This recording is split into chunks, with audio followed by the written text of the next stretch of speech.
social connections shape immigrants' psychological responses to social exclusion? Thanks, Marco. Thank you. Hello, everybody. I'm so thankful for being here presenting this research on how intergroup social connections shape immigrant psychological responses to social exclusion. And this research was made by me and Professor Paolo Riva at the University of Milano Bicocca. In the need to belong theory, Baumeister illustrated that human beings have a purposive drive to form and maintain at least a minimum quantity of positive, lasting, and significant interpersonal relationship. And we questioned how does different social connection with different social groups affect marginalized individuals' well-being. One of the most important theoretical models on social psychology regarding the individual reaction to social exclusion is the temporal need-threat model of Williams.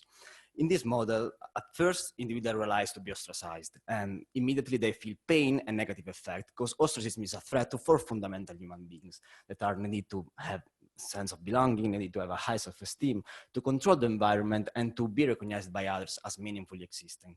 So subsequently, people evaluate the situation and react either prosocially or aggressively, trying to represent re-inclusion in the situation or re-exert control over the environment.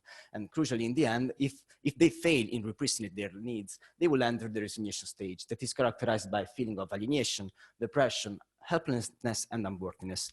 Crucially, this is the less theoretically articulated part of the model, because Williams just stated that if ostracism persists over time, people would inescapably enter that kind of stage without articulating it with moderators, mediators, or other factors that may affect this relationship.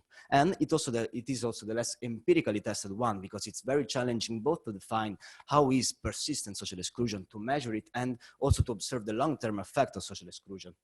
So, for example, researchers may focus on a perceived persistent social exclusion that has, of course, self-reporting biases on it, or either identifying some objective condition that relegates some marginalized social group at the margin of the society. So in this research, we aimed at investigating a modulating factor that may better articulate the relationship between persistent social exclusion and the resignation stage. And we focused on a persistent excluded population that are immigrants. And immigrants may be considered as persistent excluded according to two orders of factors. And the first concerns the relocation stressor, because moving to the new society, they lose their social connection within their home country, with people, friends, works, and the community. And they also have struggles in making new connection within the host society. And this may feel them uprooted and isolated. And they always very often face the hostility of the local communities. And these two factors may relegate them at the margin of the society. And we focused on intergroup social connection as a moderator of the persistent social exclusion and resignation link. And previous studies found that connection with other majority protect against ethnic-related social threats that are only conceptually related to rejection and ostracism that are the main features of interpersonal social exclusion. Whereas the roles of connection with other minorities is still unclear, because some studies found that they may either protect or aggravate the negative consequences of social exclusion. So we ran two studies, and the first one, it is a longitudinal study but I haven't still analyzed those data. This is the first wave of the longitudinal study. We sampled 112 men asylum-seeking immigrants in Italy. They mostly come from Western Africa, like Nigeria, Somalia, and Ivory Coast. They also come from Bangladesh and Pakistan, and from the remaining other countries of Africa. And the data were collected within Italian Hosting Center using self-reported questionnaires translated in English, French, and Italian, and with cultural linguistic mediators that supported the data collection. In the first study, we measured the self-reported social exclusion, measuring the daily perception of being rejected and ignored. We measured the 4 Williams outcomes of the resignation stage, and we focused on the quantity and quality of social connection with Italians and other immigrants. We asked participants to list up to 10 Italian people or other immigrant people they have interacted with regularly in the last 3 months. So this is kind of sort of continuated and positive contact with these social groups. Moderation analysis found that social connection with other immigrants is a risk factor that aggravated the relationship between persistent social exclusion and the resignation stage. Oppositely, social connection with Italians prevent the association between self-reported social exclusion and the resignation stage, as we can see in these two moderation patterns. In study 2, we aimed at replicating and extending the findings of study 1, and we ran secondary analysis on the first wave of the SIS4U project. That is a longitudinal project aiming at investigating the intergenerational adaptation of the children of immigrants. we selected 2,206 first-generation immigrants adolescents that were recruited in Germany, the Netherlands, England, and Sweden within the regular national school settings of these countries. So they were all 15 years old.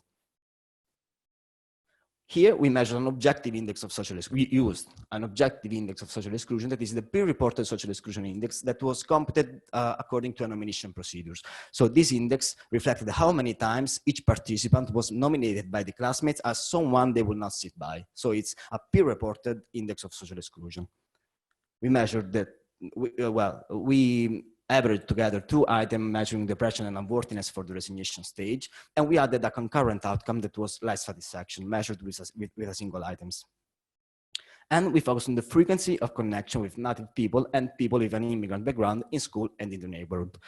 And basically the moderation analysis confirmed the patterns of the study one. So connection with other immigrants was aggravated the association between the objective social exclusion and the resignation stage, whereas connection with native people, local people, prevented this association. And results was also consistent with regarding life satisfaction, because social connection with other immigrants aggravated the negative link between peer-reported social exclusion and resignation stage.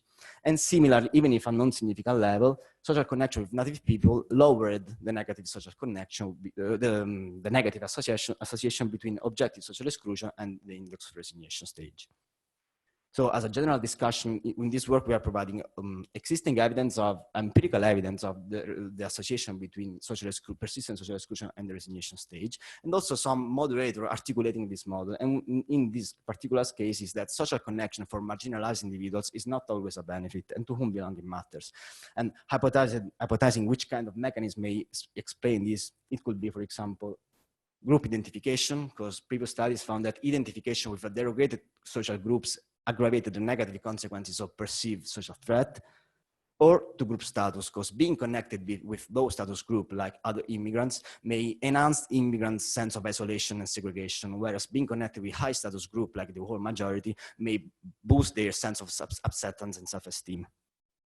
So those are replicated findings explored in a small sample and confirmed in a bigger one, and also robust to different characteristics of the sample, subjective and objective social exclusion, and also robust to concurrent outcomes. But those are cross-sectional findings, so we cannot be sure about the direction of the effect, and cross-sectional findings, as we all know what does it mean. So in conclusion, resignation is not the only outcome of persistent social exclusion, and future research need to address the research investigating other risk and protective factors with more rigorous methods like longitudinal studies, allowing it to make causal inferences of the process and applying the issues to tackle social findings that it be quite straightforward in this context, but from this research is promote interpersonal connection, immigrants' interpersonal social connection with people from the host society. Thank you.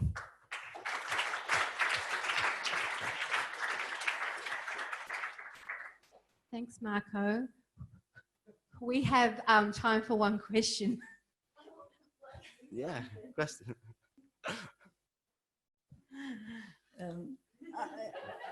You misattribute my cues, right? Okay. I think it's the speed of the hand. Marco, actually, one thing that I was thinking in your data, which also was triggered by Shelley's earlier data, in measuring friendship, we rarely, we sort of kind of assume that people are happy with a current network of relationship. I think your work clearly cues that that is not necessarily the case. So I wonder whether we need to start, and perhaps this is more a comment, like measuring together with actual networks, like what would be your desirable network? You know, like what would you like, what would your current network look like if you could, in this ideal world, you know, make it up?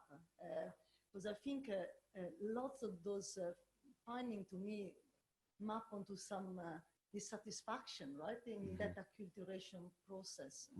Yeah, yeah. For example, other research, like I haven't looked at it, but in the That's Seals for You dataset, there are a lot of nomination index, and that could be very interesting, like focusing on the social network analysis of that nomination index, like differentiating between actual, not only self-reported social connection, but also actual social connection with different ethnic groups, how often they appear, how central are those social connections for the participant, and so on. So it could be very interesting focusing on also on this kind of index when analyzing cross-group connection, friendship, and this kind of contact. Thanks, Marco. Thank you.